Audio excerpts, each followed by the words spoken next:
सर्वप्रथम सर्वांना मराठी राज्यभाषा दिनाच्या खूप खूप शुभेच्छा। जसं कळलं की हा कार्यक्रम होणार आहे तेव्हापासून कल्चरल डिपार्टमेंटचे अभिजित सर त्यांनी मला सांगितलं की सर तुम्हाला कविता सादर करायची। बरेचसे टॉपिक डोक्यात आले, बरंचसं काहीतरी लिहायचं असं 3-4 कविता मी लिहिल्या। त्यातली एक कविता इथे सादर करतो। त्याच्या आधी एक प्रश्न विचारतो की सगळ्यात मोठी संपत्ती कुठली? सगळ्यात मोठी संपत्ती कुठली? आई वडील, बरोबर। मला असं वाटतं सगळ्यात मोठी संपत्ती हे तुमचे मित्र। म्हणजे एक साधं उदाहरण देतो की भरपूर काम आम्हालाही असतं, बरोबर।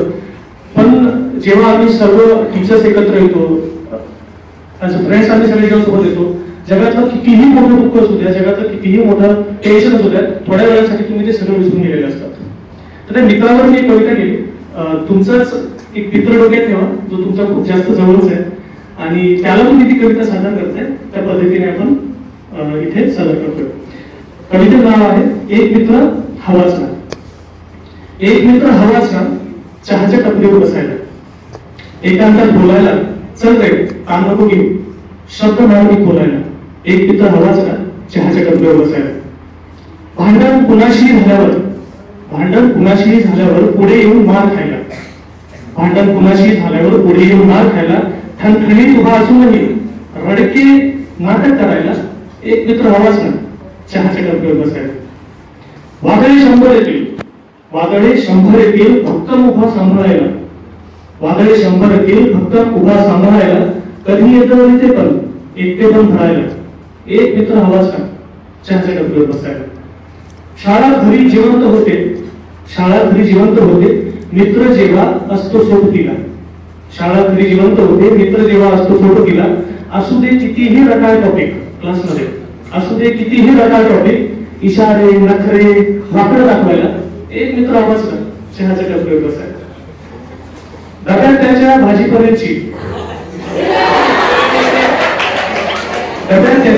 पनीरची चोरून मस्त फस्त करायला, डब्यात त्याच्या भाजी पनीरची चोरून मस्त फस्त करायला, उपाशी नाराज तो दिसल्यावर बळजबरी ठेचा चालायला, एक मित्र हवाच ना, चहाच्या टपरीवर बसायला।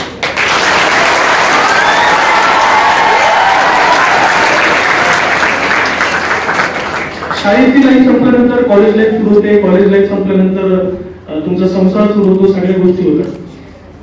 घर दार लेकर संसार पुजले सारा आयुष्यभराला, घर दार लेकर संसार पुजले सारा आयुष्यभराला, शांत एका संध्याकाळी सुख दुःख वाटायला, एक मित्र हवाच ना, चहाच्या टपरीवर बसायला।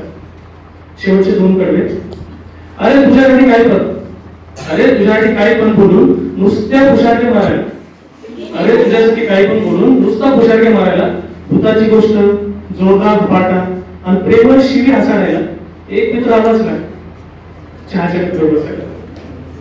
आसमंत रीता होताना आभाळ भरून आणायला, नकळत ओघळणारे 2 अश्रू तळहातावर धरायला, एक मित्र असावा, चहाच्या टपरीवर बसायला। शेवटी प्रत्येकाला जायचंय, शेवटी मात्र एकच सांगतो, नशीब लागतं मित्र मिळायला, शेवटी मात्र एक सांगतो, नशीब लागतं मित्र मिळायला, शांत निवांत शेवट आला, हसत भार उचलायला, एक मित्र असावा, चहाच्या टपरीवर बसायला।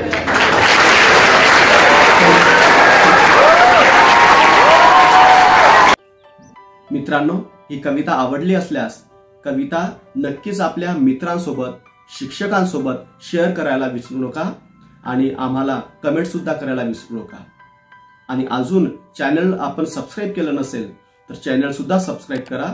अशाच प्रकारचे नवनवीन व्हिडिओज मी आपल्यासमोर घेऊन येत राहीन। धन्यवाद।